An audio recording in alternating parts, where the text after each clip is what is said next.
As a child, I had a toy box that I kept in my room with all the toys just piled on top of one another in a messy mountain of playthings. One toy in particular is ingrained into my memory to this very day.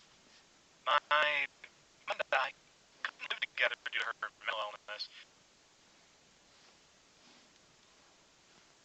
So often I meet with her via appointment at my city's youth and family center. It's okay, I've gotten accustomed to it. It's alright.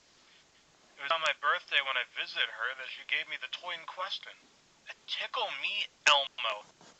I love my mother so very much. It didn't matter what she gave me. I love it all the same. Plus I saw those stories in the news about people stomping all over and literally killing one another over these toys. I could only imagine just how much she loved me. I'd often play with it as if it were alive and my friend. I talk to it, ask it questions about others, other people, others, and I generally take care of it. However, as I grew older, I moved on to other more cool toys. I got real friends.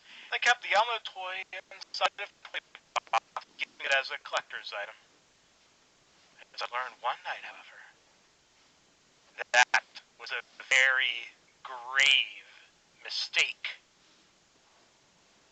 As I crept deeper and deeper into sleep that night, I was all but interrupted by sound.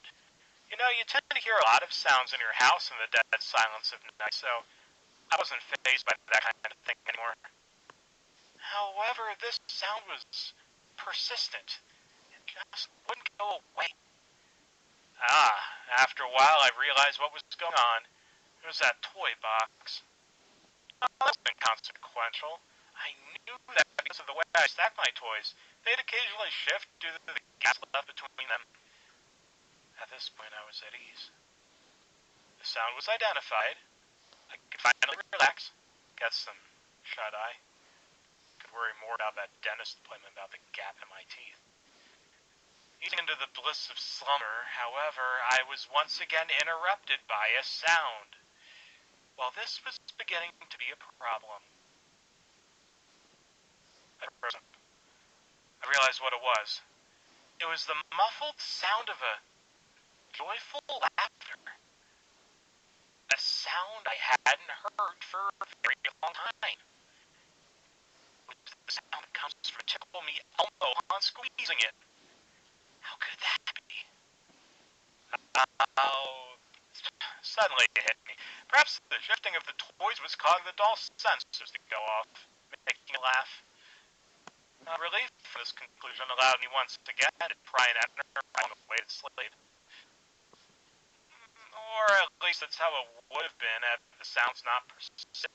At random intervals, I'd hear the subtle shuffle of the toys and the laughing of the Elmo doll. Needless to say, this was very unsettling. Shouldn't have been enough gaps to cause the toys to shift that much. After my annoyance reached its peak, I finally got up and made my way to the toy box. I wanted to go back to bed. Upon reaching it, I noticed something. The lid of the toy box, I made sure to close before going to bed, was slightly open. In the gap that the opening made, a single plastic guy stared at me. I chuckled to myself. This must have been some kind of practical joke. Maybe while I was in the bathroom, one of my aunts had come in and set up my toy box like this. I figured they've had a history of pulling off pranks like this to try to scare me. How lame. Opening the lid, I picked up the Elmo doll and placed it on top of my dresser so it wouldn't involuntarily go off. I was glad that was over. Relieved, I slipped back into comfort of my blankets, this time anticipating a full night's rest.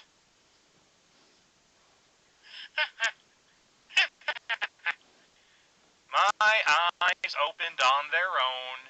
As I tilted my head up, the dresser came into view.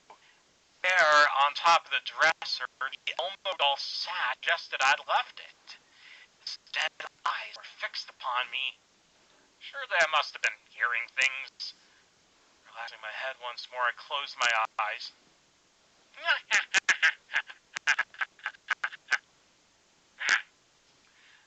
I couldn't stand it. I quickly jolted out of my bed, as if I was possessed by some sort of unholy thing, and out of my room.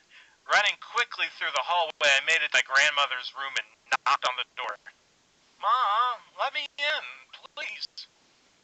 "What's the matter? Do you have any idea what it is?" I was slumped onto my knees in front of the door at this point. "Just let me in, please. There's something weird going on in my room. I'm scared." I heard the sound of footsteps behind the door. Suddenly the door opened.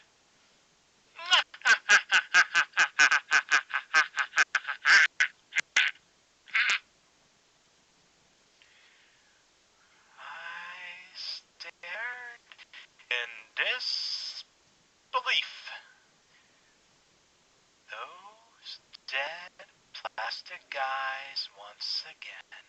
The Elmo doll that I was so positive, so sure was in my room tucked away, never to be heard from again, at least for that night, standing in the doorway of my grandmother's room. I screamed.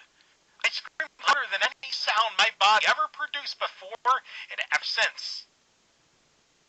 I looked around. This was my room. I slowly lowered my gaze below me. I was lying in my bed. My body was covered in a cold sweat. Had it all just been a dream? Suddenly my room door burst wide open. "Are you okay? I heard a scream." Oh, there stood my grandmother.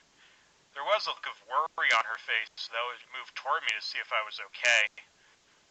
I couldn't help but feel a little bit of guilt after all of this.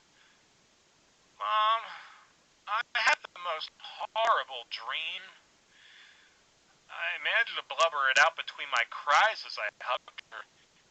Even if it was a dream, it still traumatized me. But it was okay now. I calmed within my grandmother's embrace. And then I peered out at what was in front of me. There, on the dresser, sat the Elmo outside of its box. Its dead gaze was fixed upon me.